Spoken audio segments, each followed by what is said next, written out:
Assalamualaikum warahmatullahi wabarakatuh. Halo semua, salam sejahtera bagi kita semua. Perkenalkan, nama saya Dinda Pertiwi. Pada kesempatan kali ini, saya akan menjelaskan tugas mata kuliah karakter keislaman yang diampu oleh Bapak Irham yang membahas mengenai fikih pandemi.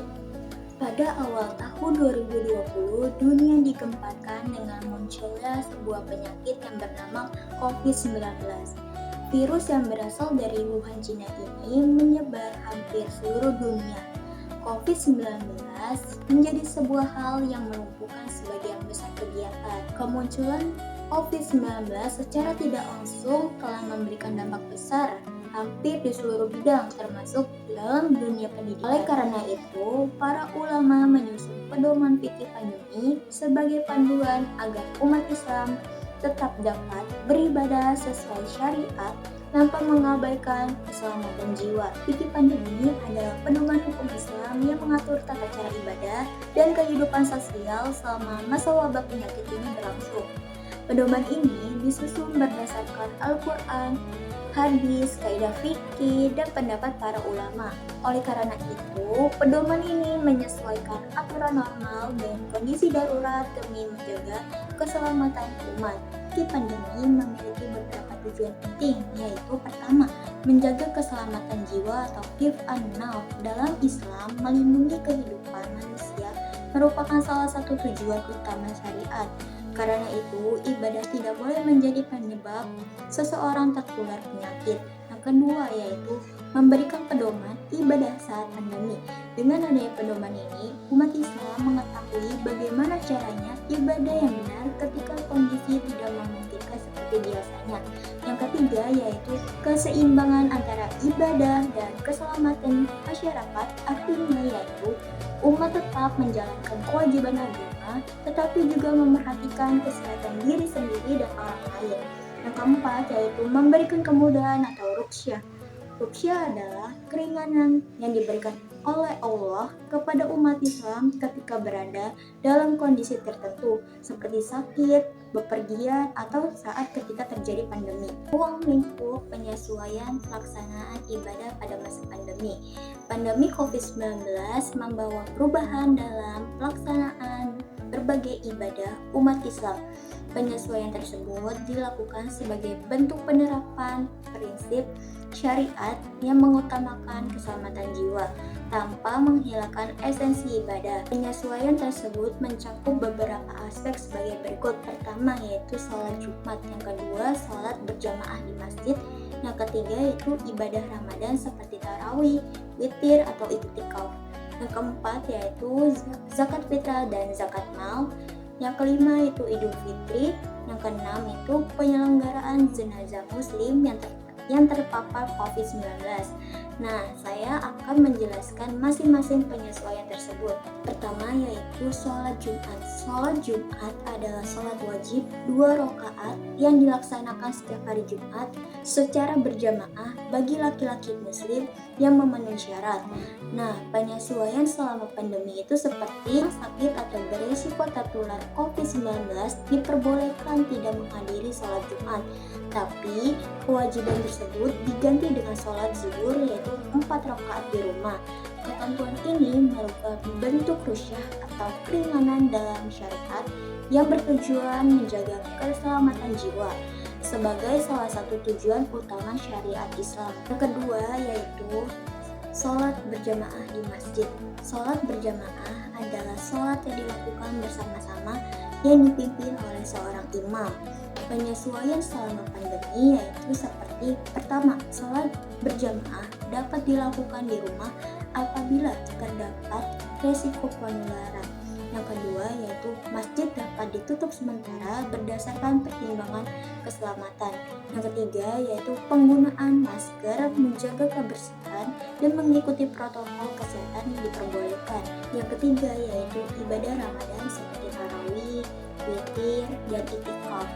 Ibadah Ramadan meliputi berbagai amalan seperti sholat tarawih, sholat witir, iktikaf, dan membaca Al-Quran. Nah, penyesuaian selama pandeminya itu seperti pertama, Tarawih dianjurkan dilaksanakan di rumah bersama keluarga. Yang kedua yaitu penyesuaian selama pandemi. Itikaf di masjid dapat ditunda apabila masjid ditutup sementara.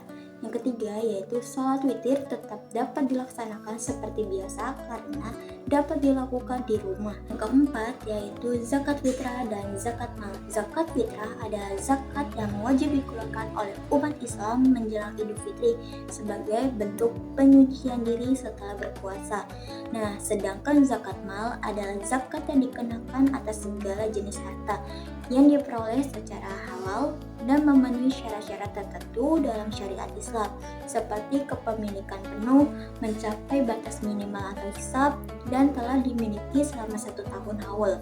Nah, bentuk penyesuaiannya selama pandemi itu seperti pertama, zakat fitrah tetap wajib dikeluarkan atau ditunaikan seperti biasa. Yang kedua yaitu zakat mal boleh dibayarkan lebih cepat tanpa menunggu haul atau 1 tahun jika sudah mencapai nisab. Yang kelima yaitu Idul Fitri. Idul Fitri merupakan hari raya umat Islam setelah menyelesaikan ibadah puasa Ramadan. Nah, bentuk penyesuaian selama pandemi seperti pertama, sholat Idul Fitri jika dilaksanakan di masjid atau di lapangan terdapat pembatasan atau kapasitas yang ketat, menjaga jarak antar jemaah, serta kewajiban memakai masker.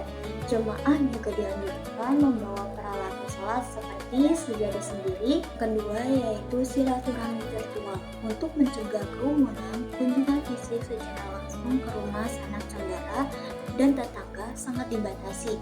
Oleh karena itu, silaturahmi dialihkan menggunakan teknologi seperti video call atau pesan digital. Yang keenam yaitu dalam Islam, penyelenggaraan jenazah merupakan fardu kifayah yang meliputi memandikan, mengkafani, menyolatkan, dan menguburkan jenazah. Penyesuaian selama pandeminya yaitu seperti pertama, proses memandikan jenazah dilakukan sesuai protokol kesehatan yang berlaku. Yang kedua, apabila tidak memungkinkan untuk dimandikan karena satu dan lain hal keselamatan, jenazah dapat ditayamumkan. Yang ketiga yaitu jenazah dikafani sesuai syariat, kemudian disolatkan dengan tetap memperhatikan keselamatan petugas dan jemaah. Yang keempat yaitu jenazah dimakamkan sesuai syariat Islam dan protokol kesehatan yang berlaku. Dari pembahasan yang sudah saya jelaskan sebelumnya, terdapat beberapa hikmah yang dapat kita ambil, yaitu pertama, fleksibilitas ibadah. Pelaksanaan ibadah diubah menyesuaikan kondisi darurat seperti protokol kesehatan di masjid, sholat Jumat berjamaah di rumah jika kondisi membahayakan, hingga tata cara bersuci dan tayamum yang lebih adaptif. Yang kedua yaitu prioritas kemaslahatan, menolak kerusakan atau mencegah bahaya diutamakan untuk melindungi nyawa manusia, meskipun harus meninggalkan keutamaan ibadah berjamaah di tempat umum untuk sementara waktu. Sebagai penutup, dapat disimpulkan bahwa fikih pandemi hadir sebagai pedoman bagi umat Islam agar tetap dapat menjalankan ibadah ketika terjadi wabah penyakit. Dari berbagai penyesuaian dalam pelaksanaan ibadah bukan berarti mengurangi nilai, tetapi merupakan bentuk keringanan yang diberikan syariat demi menjaga keselamatan jiwa. Dengan demikian, Islam menunjukkan bahwa ajaran yang bersifat fleksibel dalam kondisi darurat, tetap berpegang pada syariat sekaligus mengutamakan kemaslahatan umat.